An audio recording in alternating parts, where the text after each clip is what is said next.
Hello everyone. आज हम JEE mains 2023 6 अप्रैल को एक क्वेश्चन पूछा गया था, उसको डिस्कस करने वाले हैं। उस क्वेश्चन में पूछा गया था कि हम कितने 4 लेटर वर्ड बना सकते हैं, how many 4 letter word we can make with और without meaning each consisting of 2 vowels and 2 consonants, right.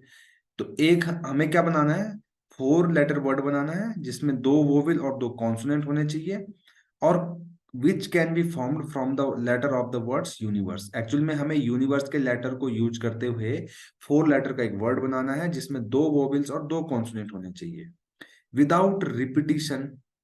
Without repetition means हमने एक लेटर को एक बार ही यूज करना है, ठीक है।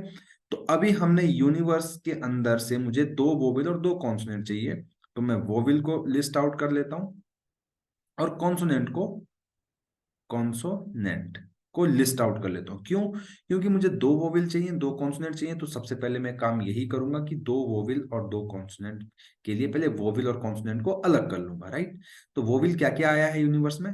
यू इज अ वोवेल, फिर एन इज अ कॉन्स्टेंट, आई जो है वो वोवेल है, फिर वी कॉन्सोनेंट, ई वोवेल हो गया, आर और एस जो है कॉन्सोनेंट हो गया, और ई अगेन इज अ वोवेल, ठीक है।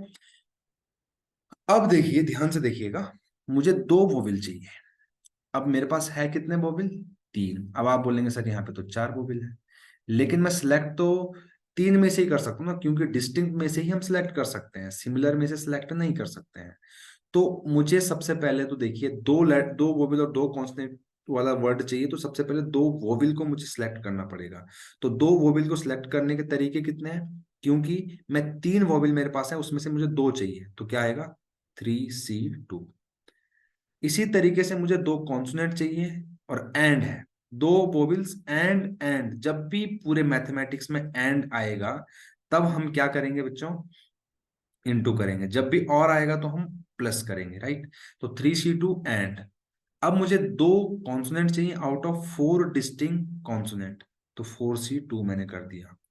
अब देखिए, ऐसा करने से मेरे पास यहां से मैंने क्या किया, select 2 vowels out of 3 distinct vowel. और यहां 4C2 में मैंने क्या किया, select 2 consonant out of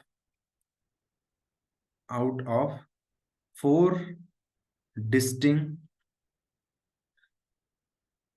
consonant, right. तो 4 डिस्टिंक्ट में से 4C2 और 3 डिस्टिंक्ट में से 3C2 आ गए। अब मैंने सेलेक्ट कर लिए, मेरे पास 4 लेटर हो गए हैं।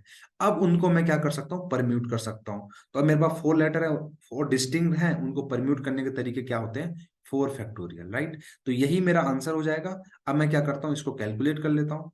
तो 3C2 का जो वैल्यू होता है दैट इज 3। हम कैलकुलेट कैसे करेंगे? 3 factorial upon 2 factorial into 1 factorial.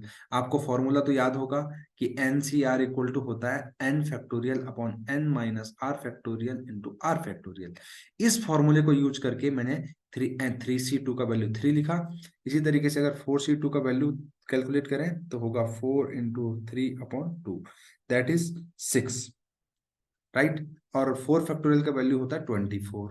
तो अब मैं इन वैल्यू को, 3C2 का वैल्यू 3, 4C2 का वैल्यू 6 और 4 फैक्टोरियल का वैल्यू अगर मैं यहां पे पुट कर दूं तो मुझे मिलने वाला है 3 इंटू 6 इंटू 24।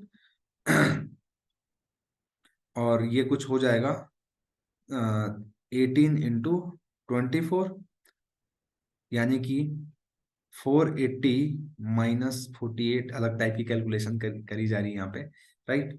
अगर ये होता तो ये होता 432, राइट। तो यहां से मेरा जो आंसर आ जाएगा दैट विल बी 432। यही मेरा आंसर है, ठीक है। एक बार हम इसको चेक कर लेते हैं। जी हाँ, इसी का आंसर 432 ही है। और इस तरीके से अगर आपको ये सॉल्यूशन पसंद आए तो प्लीज लाइक शेयर और सब्सक्राइब करना बिल्कुल ना भूलें। Thank you very much.